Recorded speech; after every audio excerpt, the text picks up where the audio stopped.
I will just get started. I'll introduce myself a little bit here first. My name is Beth Peterson, and I am the operations director of the Core Diet. So the Core Diet is the nutrition arm or brand of the QT2 Systems LLC company. And we have actually six now registered dietitians that work with us. I am one of them. And all of our dietitians are Ironman athletes or marathon runners or ultra runners, or, think of endurance sports, and we all do them. So that's the exciting piece about it. So dietitians that know our sport. I personally have been a registered dietitian for over 20 years now, and I've worked in all sorts of capacities as a dietitian. In the last, I'd say 10 years or so, I've worked almost exclusively with athletes. I've been an athlete my entire life as well. I started off as a runner. I ran in high school and college. I ran for Penn State. I don't know if we have any Penn Staters on here, but and then I ran marathons. I got into triathlon and did Ironman racing for a long time. I've done competitive mountain biking. I've done ultra running. I am running this year's Boston Marathon. And like I said, I started to say, I think it's actually going to happen. So I'm pretty excited. Last year I ran the virtual version of the Boston Marathon. I don't know if anybody else did, but that is not nearly as fun as the real version. So anyways, I will get started here tonight talking about race fueling for marathon running in general, and then some specific tips to Boston, because we all know Boston is a little special, and it is a little logistically challenging in terms of the start time and all that. So we'll discuss that a little bit more in detail. If I can figure out how to advance my slides. Okay, so we're going to talk about the days leading into the marathon, the morning of the marathon. So what are we eating for breakfast, fueling during the race, and then a few extra tips. Okay, so days leading into the marathon. So obviously Boston is a little weird. It's on a Monday. So, the week leading in up until Saturday. So up until Saturday. So the week leading in, you're just eating your normal diet. However, Saturday, so 2 days out, you're going to have a large dinner, carbohydrate-based dinner that night. So this is kind of the start of the carbohydrate load. Large dinner, 2 nights out again for Boston, that would be Saturday. And then on Sunday, we're going to have a large carbohydrate based breakfast. So their traditional night before pasta dinner, we're actually going to have that 2 nights before. And then the day before, we're going to have a large breakfast. For the purposes of these recommendations, a quote unquote large meal is considered to have at least 90 to 125, even up to 150 grams of carbohydrate. That's a lot of carbohydrate, 20 grams of protein, and less than 25 grams of fat. So starting on Saturday, we're really focusing on carbohydrate, moderate amounts of protein, and then lowering fat content and fiber content, because we want to make sure that on race day, your GI system is happy and ready to go run hard. So what does that large dinner look like? It could be pasta, excuse me, with red sauce and a little bit of grilled chicken maybe, and a few pieces of bread. It could be rice. So if you're gluten intolerant, or you're gluten sensitive and you don't want to do pasta, obviously there's gluten-free pasta, but you could also do rice. We're looking just for that 90 to 150 or so grams of carbohydrate. So however you choose to get that, we want to make the meal relatively simple. So again, low in fat, moderate in protein, low in fiber, and high in carbohydrate. That large breakfast that we're talking about on Sunday, an example might be pancakes, Just simple buttermilk pancakes with syrup, toast, white toast. Again, reducing the amount of fiber and the complexity of the meal. Home fries, 2 eggs for a little bit of protein. This is actually my favorite meal. This is why this meal right here might be why I race. It's my favorite thing to do is eat this large breakfast the day before. You want to make sure you have this breakfast relatively early, no later than 9 a.m. the day before, because we're going to really load up on carbohydrate, but we want to load up early and then taper as the day goes on. Biggest meal of the day before, is this large breakfast. So have the breakfast early. Don't get up at 10 a.m. and start having your breakfast at noon. That's not breakfast. Have it early, and then we're going to continue carbohydrate intake throughout the day. But again, it's going to taper as the day goes on. So after breakfast, the day before the race, again, taper your food throughout the day. Your last meal, so your dinner meal that, night before, so this is Sunday for Boston, the last meal should be light, so that you can go to bed almost feeling like you can eat more. When you really stuff yourself with a big pasta dinner, you sort of walk out of dinner like, oh, like so full. You definitely don't want that feeling. You want to feel like I could eat more for sure, no problem. Food choices the entire day before should be, again, very carbohydrate rich, low in fat, low in fiber. So Fig Newtons, pretzels, bagels, power bars, sports drink, bananas, apple sauce, but no big salads, no big, big fruit salad or a bunch of fruit. This is hard for a lot of runners, because a lot of runners are used to eating salads and very healthy, a lot of fruits and vegetables. Any other day of the year, yes, but the day before a race, we really want to back off that stuff so that, again, we make it easy on the GI system so that it can run hard the next day and not worry about, a lot of fat and fiber and trying to get that through the system. This is especially true if you have a very sensitive stomach, if you have GI issues, and a lot of runners do. It's even true though, if you feel like you have a stomach of steel, because even if you have an iron gut, it's important to make it as easy as possible on your body and not challenge it with things that it's not going to use on race day, like fat and fiber. So keep things easy, keep things simple, keep things light, keep things very carbohydrate rich. Also, you want to drink plenty of fluid for the 3 days leading in, and you don't just want it to be water. Use sports drink. We're trying to get carbohydrate in anyways. Use something like Noon or like an electrolyte tab. Water is fine too, but don't drink all water. We want to keep those precious electrolytes on board. Boston, I live in Boston. I will say October should be nice, but we know that it can be a very hot day. Same in April. You can get anything from 80 degrees to, a nor'easter, 30 degrees, pouring down rain and strong winds. So just make sure you're hydrated, excuse me, and ready for a pretty warm day, because it's very possible.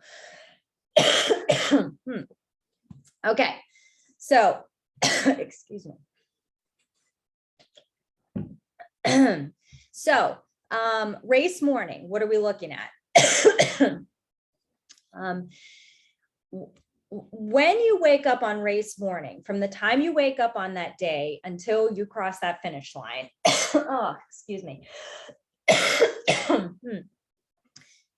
You want to only give your body what it needs. Again, don't make it complicated by giving your body, oh, I'm so sorry. I'm going to try this again.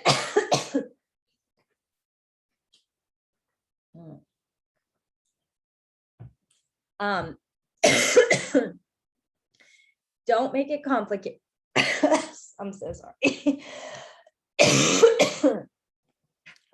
A tickle in my throat.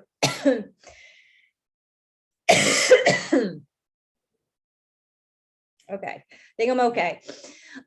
Don't make it complicated. by giving your body things that it doesn't need. No extra fat.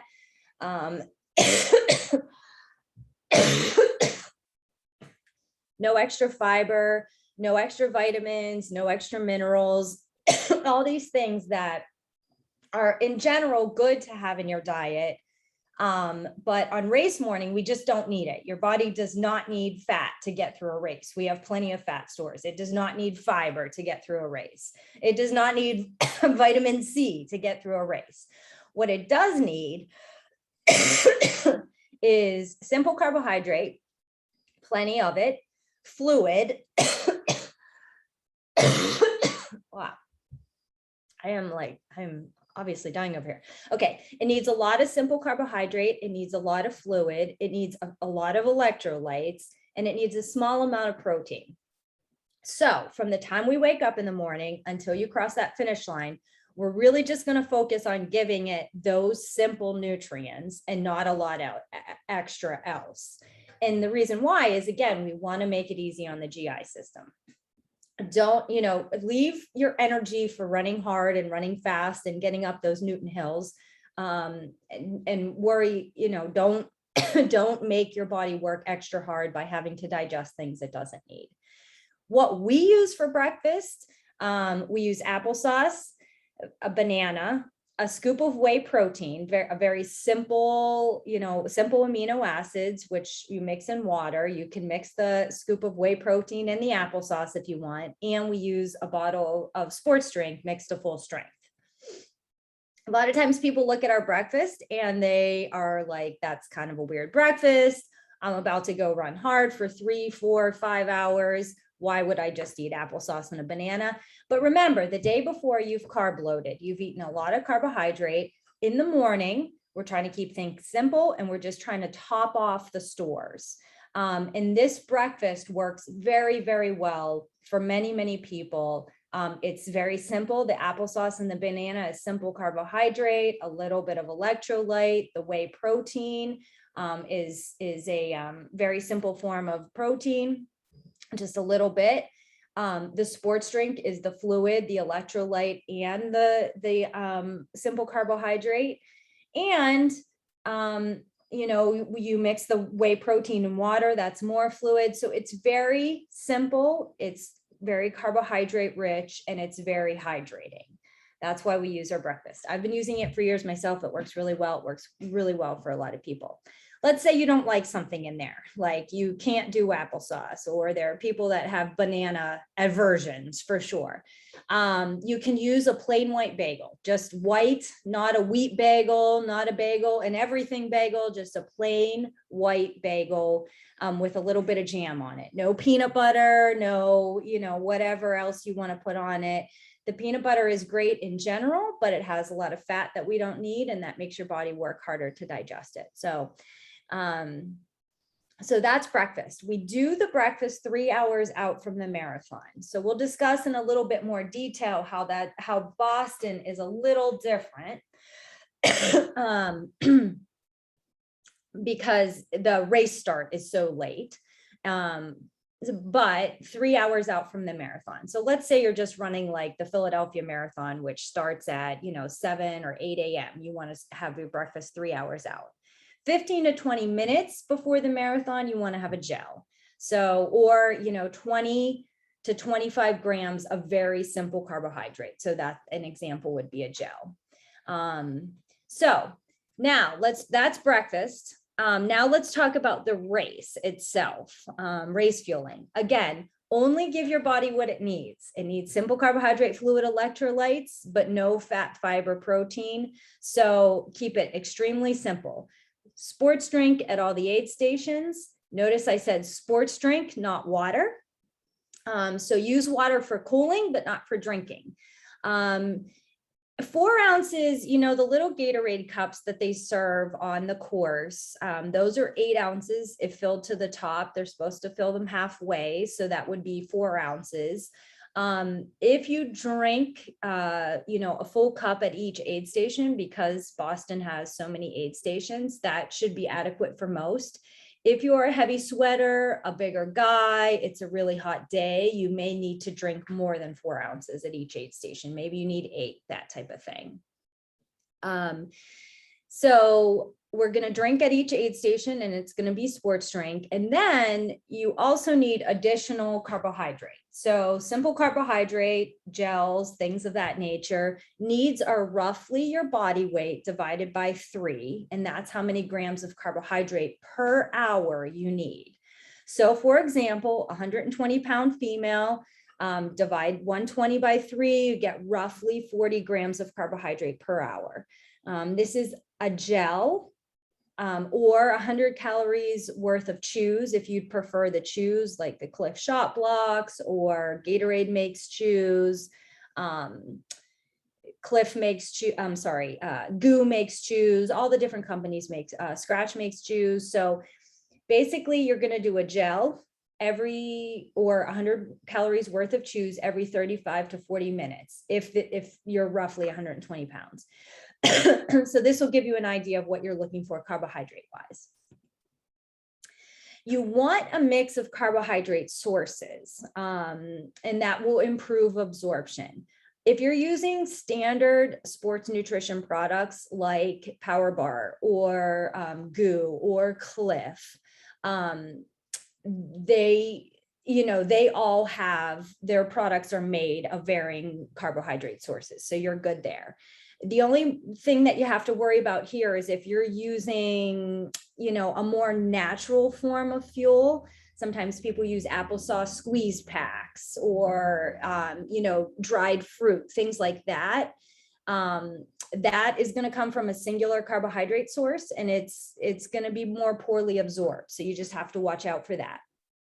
Experiment with different flavors, different brands, and find what you like most.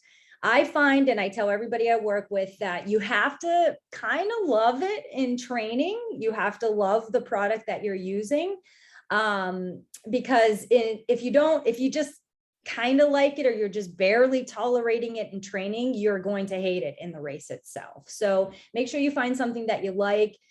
Each different gel, each different chew, the different brands, they have different consistencies, they have different flavors.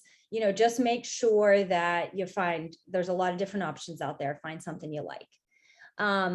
Carry what you need with you in terms of gels and chews.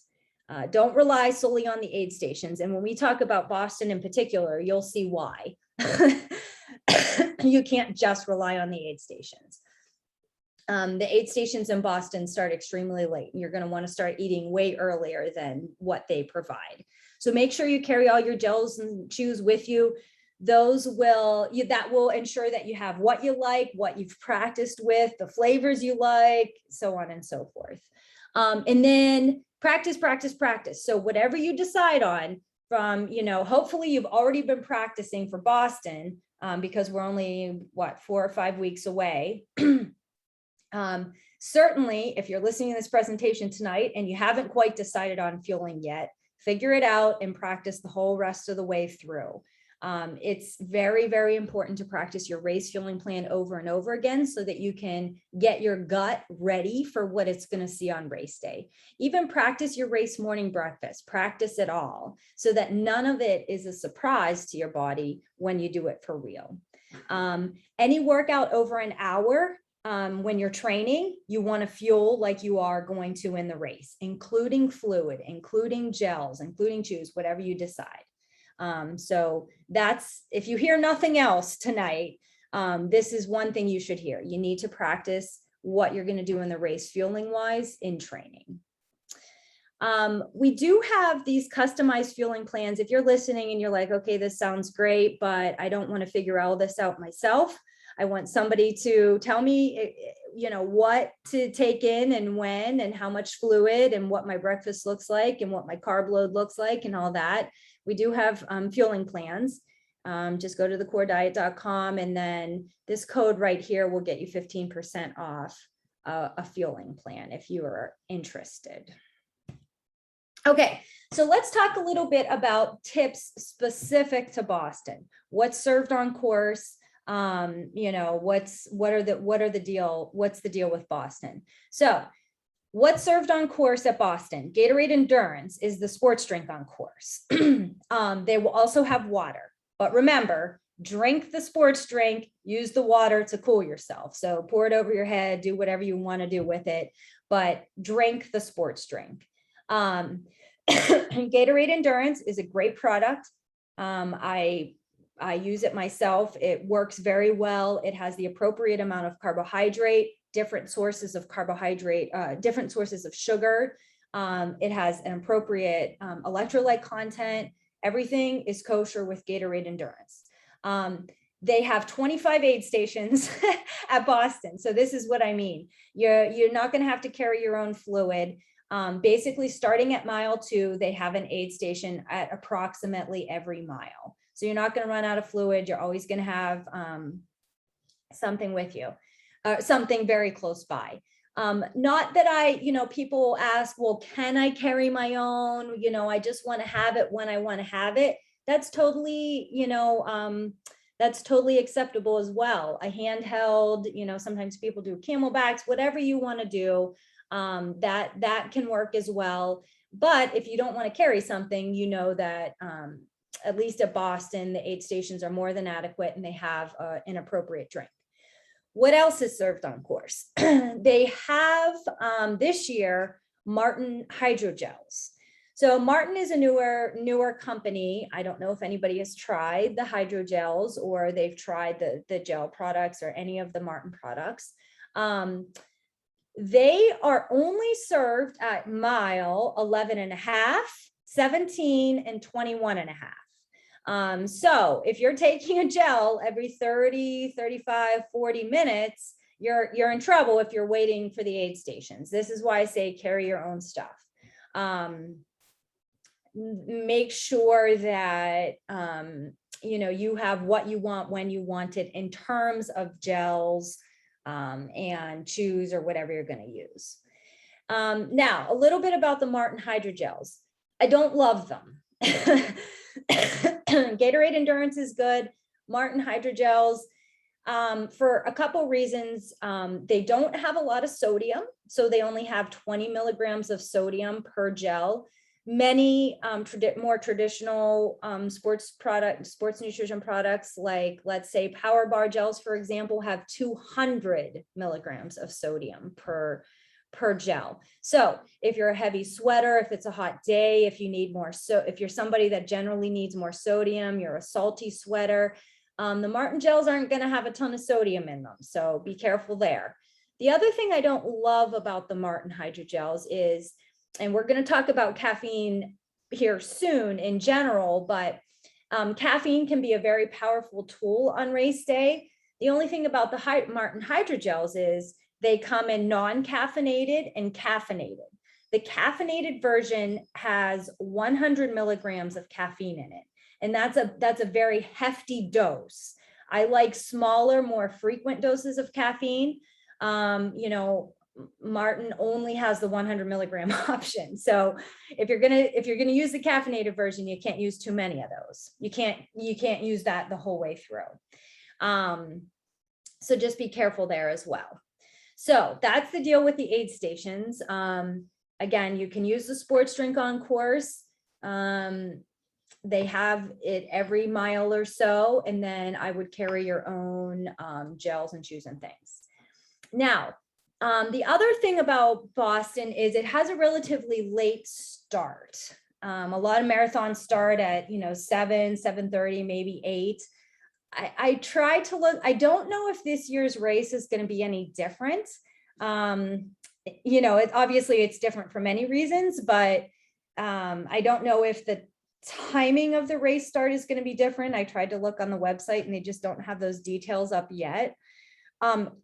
If you're running this year, you got the email today about downloading the app, and it looks like the first wave or whatever goes off at 9.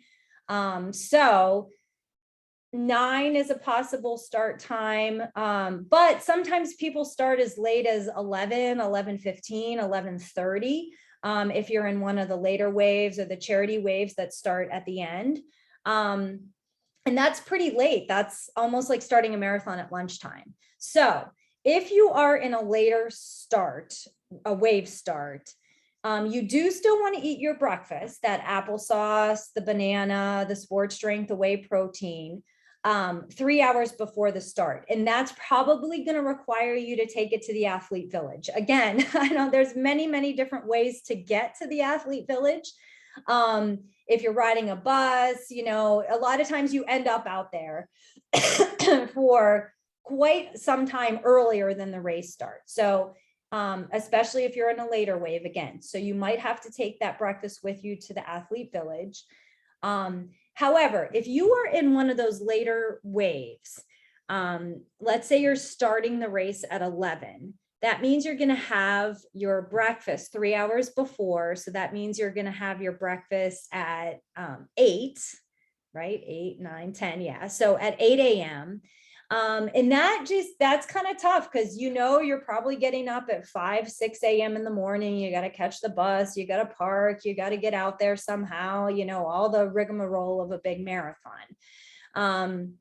So if that's the case, you should have something when you first get up in the morning.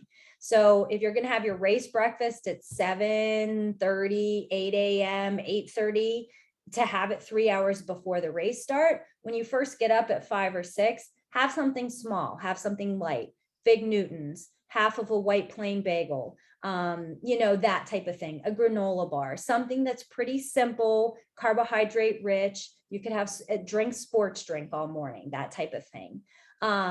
So have something when you first get up, have your race breakfast 3 hours beforehand, have that gel 15, 20 minutes beforehand. And that just kind of keeps you going all morning long. To athlete village, take extra stuff, take an extra banana, take extra gels, take extra sports drink, take extra, you know, like extra half of a bar, power bar, or something like that. Generally, they have that stuff out there. I just don't know what it will look like this year. So make sure you take it with you so that if you do, you're sitting around and you start to feel like a little rumbly, like, oh man, I feel like a little hungry. You don't want to start the race feeling that way. So make sure you have extra stuff with you. Just make it all simple. Simple carbohydrate, low in fat, low in fiber, low in protein, simple, easy to digest stuff. So that's kind of the deal with Boston specific tips. Now let's talk a little bit about caffeine. Caffeine is a pretty powerful drug, and we want to make sure that we use it. It's one of the only legal drugs we can use. So we want to make sure we use it. In general, caffeine can be taken throughout an entire marathon from the pre-race gel all the way through the finish. If you're an athlete that tends to go out too fast, or are anxious, easily excitable, super nervous, you're like sitting in the athlete village, like chattering away because you're so hyped up, then save the caffeine until you get into the race, maybe 30, 45 minutes into the race. Now, when I say that in general, you can do caffeine throughout the entire race, this is not including those Martin gels, because if you did a caffeinated gel that was 100 milligrams through the entire race, and let's say you're taking 5, 6, 7 gels, that's way too much caffeine. Many of the gels in the sports nutrition products out there come in 20, 25 milligram versions of caffeine, and that's much more doable. That's what you want to look for if you're going to caffeinate the whole way through. If you are going to use the Martin gels and you're going to take that big heavy dose of caffeine, save that for the end of the race. Save that for the you know, basically halfway through on type of thing. So that's the deal with caffeine. You may benefit from 2 to 3 day caffeine taper leading into the race. So, you know, if you're somebody that is a very heavy habitual caffeine intake, like a lot of coffee, stuff like that, laying off that a little bit, tapering it, reducing it, taking it a more moderate amount, may make race day caffeine more powerful, if you will. What does caffeine do in a race? Basically, it reduces the sense of intensity. So it makes things feel easier than, than they really are. It reduces the sense of, I guess, what do I want to say? What is the word I'm looking for? Of effort, your feeling of effort. So, so again, definitely use it if you can. Oh, people often ask, I have coffee every morning before I run. Can I have coffee on race morning? Yes, have a little bit of coffee. With Boston, because the race is so late, I would have your coffee with that early, when you first get up, that little meal. Have the coffee then, and then kind of lay off until you start for the race. So that's caffeine. And then my final word is about beets. I don't know if anybody has heard about beet juice, using beet juice as a very powerful functional food, I would say. So what is the deal with beets? Beets are high in nitrates, which have been found to improve oxygen carrying capacity. So basically what that looks like is at any given intensity, your body needs, your muscles need less oxygen to, produce that intensity. And for endurance athletes, that is a very powerful thing, a very helpful thing. And all just by eating beets, this little vegetable that has no downside, no side effects, no, nothing risky about taking beets, in other words. So what we do is a beet loading protocol. 8 to 10 ounces of beet juice in the morning for 7 days leading into the race. So basically starting on Monday, the week before the race, or even Tuesday, every day, every morning, 8 to 10 ounces of beet juice, including race morning. So if you're going to do the beet loading protocol, have the beet juice with your race morning breakfast. Try it out first. Beet juice is pretty harmless, but make sure that it doesn't make you nauseated or it doesn't cause any GI distress, that type of thing. And if you're good with it, then try the loading protocol leading into the race. You can juice your own beets. You can buy beet juice at Whole Foods, or you can just buy it already juiced beets at the grocery store. There are a lot of companies that like Juice Performer in this picture here that make make pre-canned beet juice basically. And there's also another thing to look out for is there's also powders. So it's basically a beet juice concentrate. You mix it with water. Those work as well. Beet Elite is the name of one of those companies that make the powder. So that's the deal with beets. Do we have any questions? Any questions now? Let's see here. Yeah. While I'm waiting for questions to see if anybody has anything, there's a QR code if you want some these are some of our partners that make some products that could be useful for you on race day. So you can click on that QR code and the discount page will come up basically.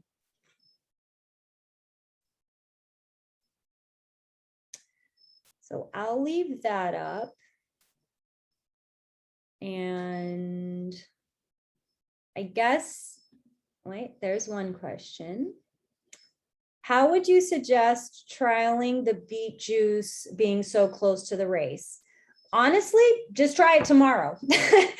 Just try it before a normal run. Try it, like let's say tomorrow you're going to run in the morning, just drink some in the afternoon, make sure there's no issue with it basically. And then if that goes okay, just try it before a run, just a standard run. And like I said, beet juice is pretty harmless. It's just a vegetable. So, but just make sure that it's okay. And if you try it once or twice and you're good, then, doing the loading protocol should be just fine. Does that answer your question? Hopefully, Laura. Okay.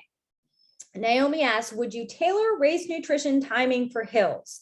Like, do you gel prior to Heartbreak Hill, for instance? That's a good question. Not necessarily, just I would follow, if you determine your needs such that, okay, I need 40, 50, 60 grams of carbohydrate per hour. That means I need to take a gel every 30 minutes or 45 minutes. I would just, follow that pattern throughout. The hills, that if you fuel well throughout, you'll be fine up the hills. And I wouldn't necessarily place a gel right beforehand. At that point, though, I would definitely be caffeinating. So make sure you get some caffeine in you prior to the hills. And then obviously the hills are late in the race, so you would be caffeinating prior to that anyways. What about nutrition immediately after the race and that evening? Any tips for recovery? That is a good question. So recovery nutrition is like a whole different topic in a sense, but recovery right after is pretty important. What they serve, a lot of times races will have chocolate milk, for example. That is a very adequate recovery drink. What you're looking for right after the race, like immediately right after, is simple carbohydrate and protein. So the simple carbohydrate is going to start replacing all of the glycogen stores you used and things like that. And then the protein is going to start repairing muscle tissue damage. So if there are a lot of commercial recovery drinks out there, those commercial recovery drinks are very, they're useful because they have the right amount of carbohydrate, the right amount of protein. They are a powder, so all you need to do is mix it with water. If you put some of that recovery drink in your, your after your race bag, so you get to that bag, all you need is a little water, mix the powder with the water, have your recovery drink as soon as possible. If not that, then, again, a lot of times in the walking through where you get all the food and stuff, they'll have something like chocolate milk or something. That could be another thing that you use. If you get that initial recovery drink within a half an hour or so of finishing, that buys you some time to then sit down and have a actual meal with, carbohydrate, just a mixed balanced meal with carbohydrate, fat, protein. Now we're not so worried about fiber and fat, and you can have that. Everybody's a little different after a race, especially a hard running race. Some people can tolerate more than others. I often have these visions of what I want and I can't wait to eat. And then afterwards, it takes a while for my stomach to settle. So I need to wait. But that initial recovery drink is so key, especially if you are somebody that has trouble eating right away.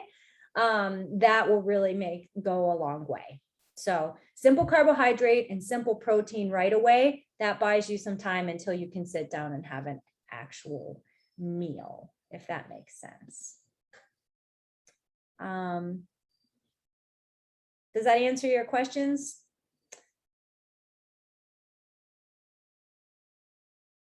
Any other questions?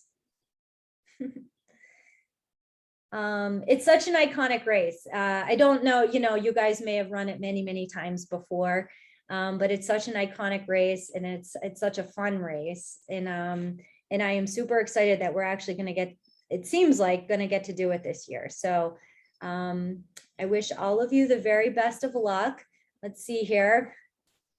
This is my email here, Beth. It's just beth@thecorediet.com. If you think of some questions later on, or you're a little shy, you don't want to ask now, just send me an email, let me know. But yeah, practice the fueling now. Make sure you got it all down so that on race day, it's just second nature. You're not even thinking of it. You're just doing what you know how to do. And have a great race, everybody.